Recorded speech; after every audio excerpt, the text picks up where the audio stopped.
Il faut dire que la formation à laquelle nous avons participé, c'est la formation en management de production. Alors c'est l'un des modules, de l'éventail de modules en matière de politique, c'est qu'on appelle anticorruption. Alors le module, il faut dire que c'est de façon générale, au Burkina Faso, on a vu ce qui est le cadre juridique en matière de corruption, les institutions de corruption au Burkina Faso, et quelques mécanismes en tout cas de prévention et de corruption. Alors, on a également, comme nous l'avons évoqué, dans le cadre de la cartographie des risques qu'on encourt en matière de lutte contre la corruption. Alors, donc, au sorti de cette formation, il faut dire que l'ensemble des partenaires et des candidats ou des participants se sont exprimés satisfaits de la qualité des modules qui leur ont été dispensés. Alors donc, pour nous, les partenaires dans le cadre du projet Faso Vert, on s'exprime heureux. On est vraiment satisfait que l'ensemble de nos organisations partenaires soient en tout cas formés en matière de la corruption.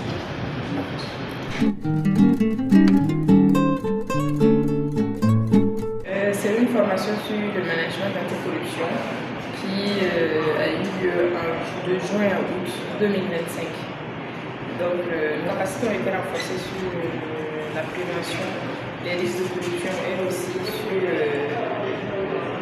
les mécanismes à mettre en place à l'interne au niveau de nos organisations pour pallier aux différents risques de corruption. Et dans le suivi citoyen, cette formation va nous aider à mettre en place des mécanismes qui vont nous permettre d'être beaucoup plus vigilants sur les aspects de risque de corruption et aussi, je vais dire, de relier l'information à nos organisations partenaires et membres sur les éventuelles pratiques de lutte contre la corruption pour les permettre aussi d'être efficaces dans le suivi citoyen. En tout cas, c'est le mot de remerciement que nous tenons à l'endroit de notre partenaire de mise en œuvre Faso Vert qui nous a permis bien sûr de renforcer nos capacités en termes de lutte contre la corruption. En tout cas, nous sommes très satisfaits que ce soit des enseignants qui nous ont inculqué les modules et même de la pertinence des différents modules qui ont été enseignés.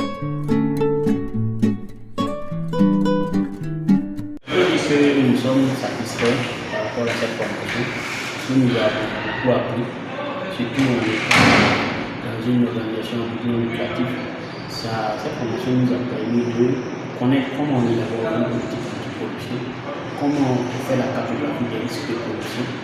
Cela nous permet de contribuer à la lutte contre la corruption dans les différentes organisations. De pouvoir connaître les risques de corruption à travers la cartographie des risques de corruption que nous allons à faire maintenant. De connaître quel service est pour en termes de corruption. Notre mot, c'est d'abord le mot de remerciement.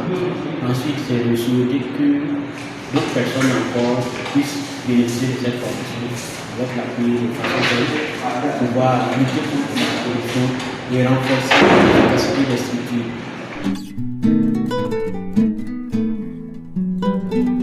Nous avons inscrit l'ensemble de nos partenaires. On avait demandé au minimum 2 participants par section. Il y a d'autres qui sont allés au-delà.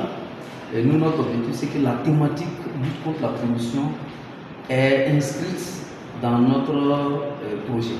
Et c'est d'ailleurs la première thématique pour la première cohorte. Et nous avons trouvé que c'est une thématique qui est transversale sur toutes les autres thématiques. La lutte contre la corruption, c'est également dans le domaine de la santé, de l'éducation. Donc c'est tous les secteurs de planification au Burkina Faso. C'est une thématique transversale.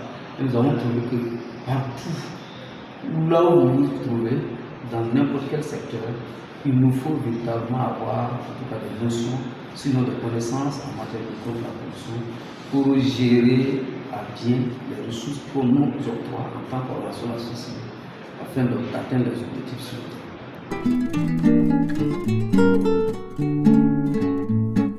Chers récipiendaires, les connaissances que vous avez acquises sur la cartographie des risques, les codes de conduite, ne doivent pas dormir dans vos tiroirs.